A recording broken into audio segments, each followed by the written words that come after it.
प्रिय साथियों नमस्कार। मैं हूं आचार्य श्रीधर खंडल और आप देख रहे हैं नक्षत्रवेद.com का मासिक राशिफल कार्यक्रम। इस मासिक राशिफल कार्यक्रम में बात करेंगे धनु राशि और धनु लग्न के जातकों के लिए कैसी रहेगी व्यवस्था मई के महीने की।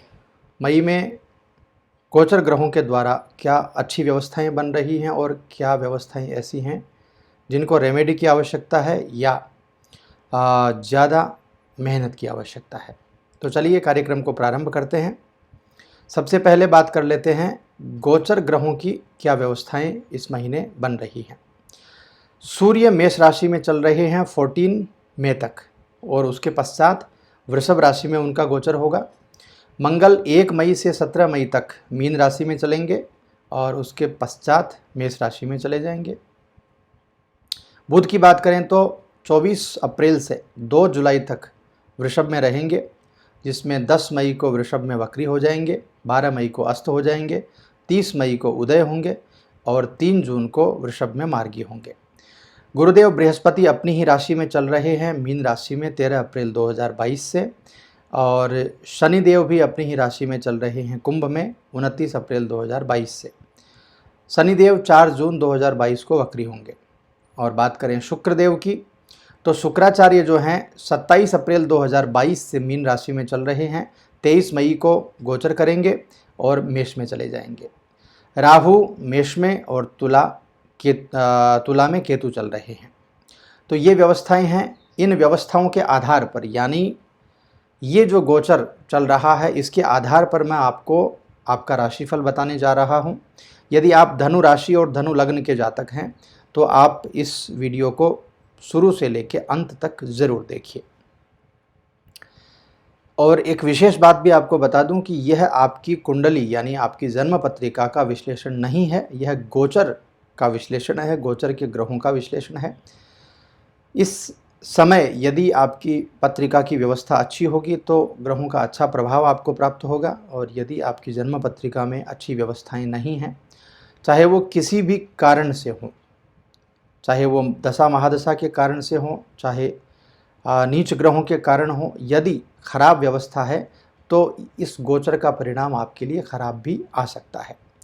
तो अपनी बुद्धि का उपयोग करके इस कार्यक्रम को देखिए। और दूसरी बात, यदि आपको अपनी कुंडली से संबंधित जानकारी नहीं है कि आपकी कुंडली में अभी क्या व्यवस्थाएं चल रही हैं, तो स्क्रीन पर नंबर दिए हुए हैं, उन नंबर्स पर कॉल कर सकते हैं, व्हाट्सएप कर सकते हैं। नक्षत्र वेद के ज्योतिषाचार्यों से आप जुड़ सकते हैं। तो चलिए कार्यक्रम को प्रारंभ करते हैं। करियर की दृष्टि, सबसे पहले नौकरी की बात कर लेते हैं।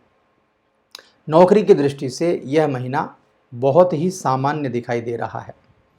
दसम भाव के स्वामी बुध 6ठे भाव में रहेंगे, कार्य क्षेत्र में थोड़ी थोड़ी परेशानियां पैदा करेंगे, क्योंकि कोई भी शुभ ग्रह जब पाप भाव में जाता है तो उसका प्रभाव क्षीण हो जाता है, वो अच्छा प्रभाव नहीं दे पाता है।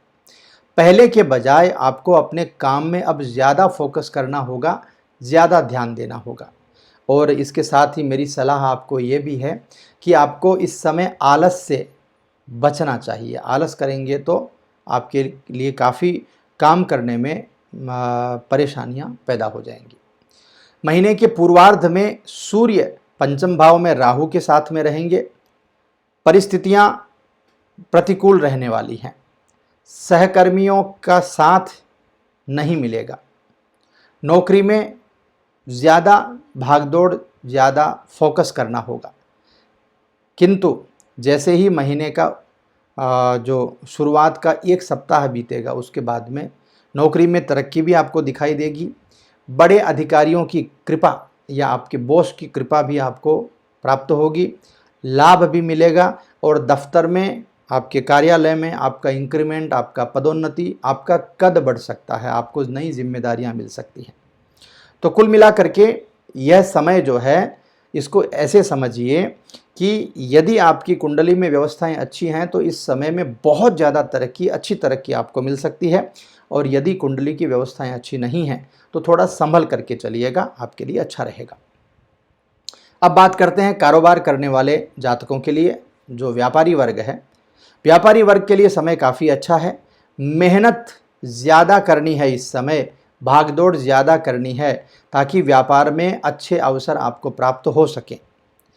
यदि आपने मेहनत करी और सही ढंग से आपने मेहनत करी तो व्यापार में आपको ज़्यादा फायदा मिलना इस समय शुरू हो जाएगा। अगर आपका व्यापार नया है तो उसमें विकास करने के लिए, उसमें आगे बढ़ने के लिए आपको ज़्यादा भागदौड़ और ज़्यादा रिलेशंस की इस समय ज़रूरत होगी और गोचर ग्रहों के द्वारा आपको भरपूर सहयोग मिलेगा आपके नए व्यापार को आगे बढ़ाने के लिए। व्यापार को लेकर के जितनी भी आप यात्राएं करेंगे उनका भी आपको लाभ मिलेगा। अच्छे लोगों से जान पहचान होगी, बड़े लोगों से जान पहचान होगी, बड़े लोगों का सहयोग भी इस समय आपके लिए आ सकता है। तो जितने संपर्क बनाएंगे, जितनी यात्राएं करेंगे, जितने लोगों से मिलेंगे, उतना ही ज़्यादा आपके व्यापार में सहयोग होगा, आपके व्यापार में आगे बढ़ने में आपको अच्छा आनंद आने लगेगा। ये व्यवस्था है व्यापारी वर्ग के लिए। तो इस महीने मेरी हिदायत है कि आप बहुत ज़्यादा मेहनत करें और नए लोगों से मिलने की कोशिश करें। यदि फाइनेंस की कुछ व्यवस्था ख़राब है तो नए लोगों से मिलकर के उसमें से एक पार्टनर भी आप बना सकते हैं, उससे भी आपको लाभ मिल जाएगा। आगे बढ़ते हैं, बात करते हैं आर्थिक स्थिति कैसी रहेगी। आर्थिक स्थिति के मामले में ये महीना बहुत सुपर है, बहुत अच्छा है। द्वितीय भाव के स्वामी शनि तृतीय भाव में आ जाएंगे। आर्थिक स्थिति में बहुत ज़्यादा मजबूती इस समय दिखाई देती है। परिवार का पूरा सहयोग आपको मिलेगा, यानी परिवार भाव यानी थर्ड हाउस और सेकंड हाउस दोनों मिलकर के काम करेंगे और जितना भी उतार चढ़ाव था, जो भी परेशानियां थी आर्थिक मामले में, वो सब के सब आपके ठीक हो जाएंगी। लेकिन एक बात का ध्यान भी रखना है, खर्चे को नियंत्रण में रखना है। इसके बाद में आपके राशि स्वामी बृहस्पति जो हैं वो चतुर्थ भाव में शुक्र के साथ युति करके रहेंगे, तो माता जी का सहयोग भी मिलेगा। आपकी माता जी से आर्थिक सहयोग भी प्राप्त हो सकता है। पंचम भाव में राहु की स्थिति जो है वो भी व्यापार में सफलता दे रही है, कारोबार में लाभ दे रही है।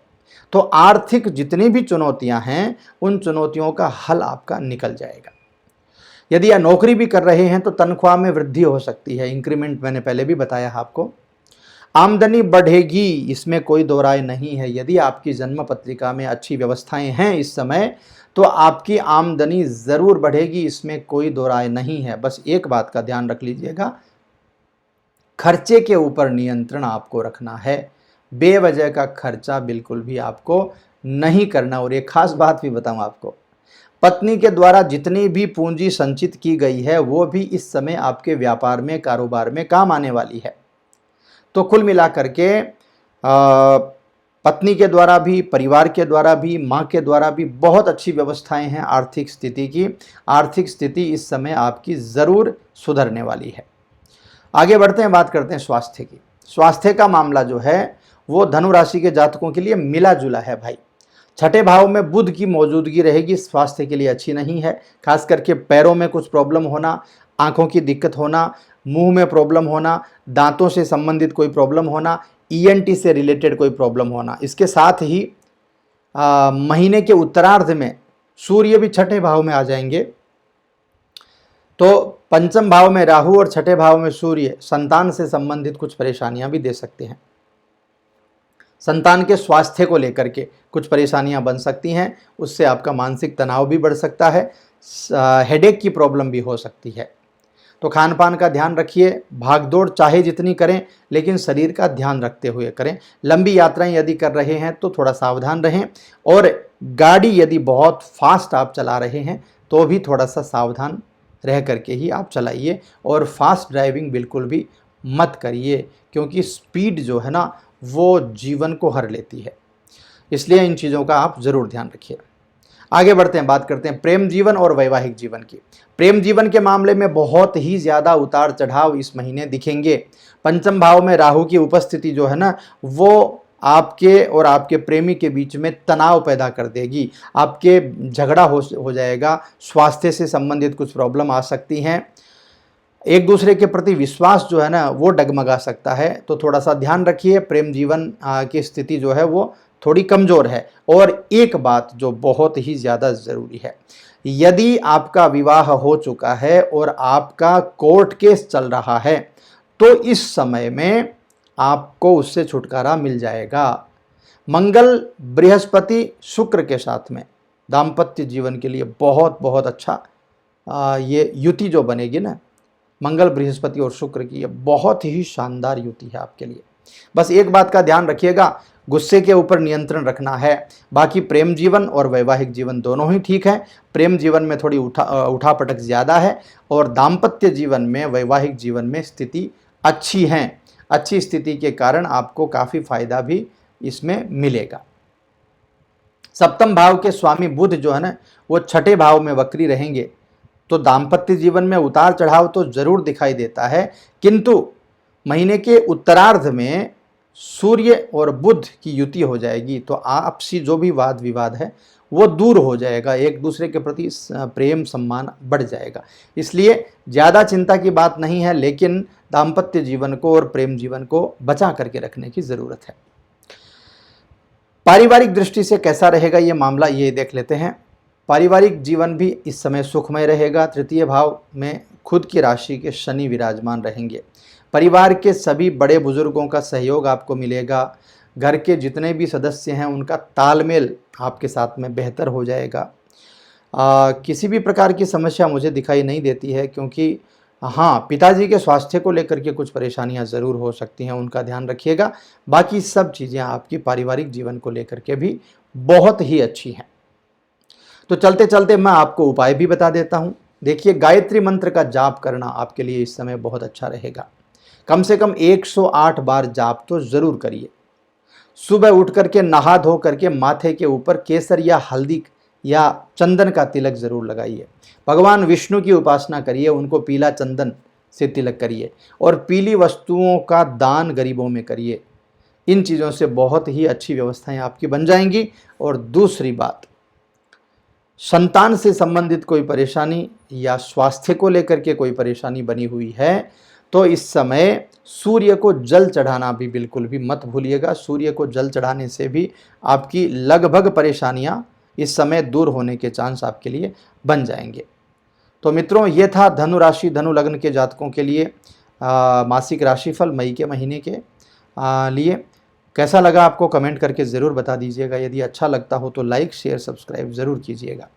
आप लोग थोड़ी सी कंजूसी करते हैं लाइक शेयर सब्सक्राइब करने में, तो थोड़ा ध्यान रखिए इस बारे में और चैनल को आगे बढ़ाने में थोड़ा सा सहयोग करिए, क्योंकि हम लोग भी आप तक ये वीडियो पहुंचाने के लिए बहुत सारा सहयोग, बहुत सारी मेहनत, बहुत सारी हिम्मत और बहुत सारा समय लगता है, बहुत सारे संसाधन भी लगते हैं।